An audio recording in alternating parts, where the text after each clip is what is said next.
Hello.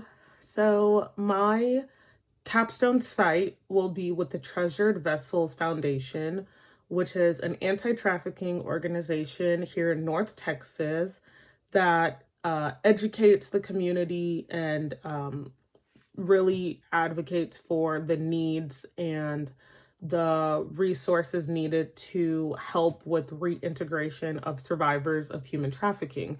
And they educate not only just about the prevalence of human trafficking in the United States, but here in the Dallas Fort Worth area as well.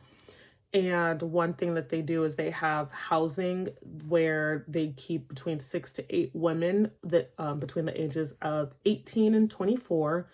And it allows them, once they've gotten out of their situations, to allow them all of the needs and resources um, needed for them to successfully reintegrate in the community uh, after this transitional phase in their life. And so through talking with my site, we've targeted kind of two of their needs. And one of them for the site specific is they don't have any database that tracks the progress of these women throughout their time in the program.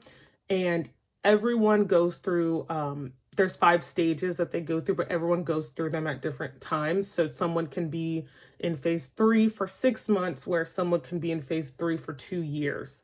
So having data that they can use to track their progress throughout their time would be needed and very helpful to them, as well as targeting the ADLs of the girls as they complete a weekly ADL checklist on if they've attended their classes, done their schoolwork, if they've attended the weekly activities of like karate, dance, or if they've gone to church, which is optional for them, but if they've participated in that, as well as grooming, showering, brushing their teeth. Are they eating their 3 meals a day? And some of these women don't have either the motivation or aren't keeping up with these ADLs on a daily or weekly basis. So they really wanted help targeting that area of their residents as well. So through that, I plan on adding an objective and subjective area to their checklist.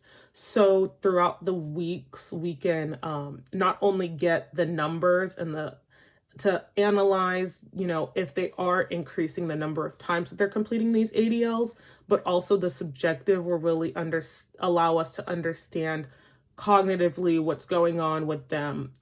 Is it a motivational thing? Is it that they don't know how to brush their teeth or they don't know how to properly shower? Are they still doing these things, but their performance in it isn't up to par and successful for them to really be able to carry these skills when they are out in the real world? And through that subjective data, we can find various ways to, if we need to have a class on how to thoroughly brush their teeth, or why it's important to shower daily, or the way that you look can affect the way that you can get a job in the future, things like that.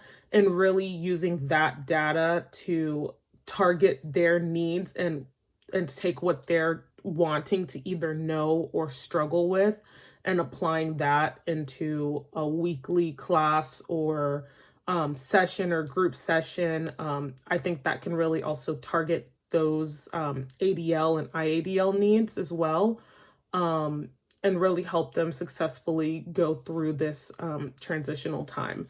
So I think this project is important because there isn't a lot of data as far as OT's role in human trafficking survivors. There's starting to become more research within the decades, but I want to focus more on the mental recovery aspect of it. And that's why I feel very passionate about the subjective as well, because understanding the cognitive and what they feel and like their intrinsic feelings and emotions and whether it's motivation that's in affecting it or their executive functioning that's in allowing them or stopping them from having full engagement in these meaningful occupations. I feel like that's very important, and not a lot of research has been done on that area of this population. So I feel like it's very important, as well as OT is starting to slowly make more of a presence in this area. And there is still limited research, but this could also be a great way to advocate for OT's role in anti-trafficking.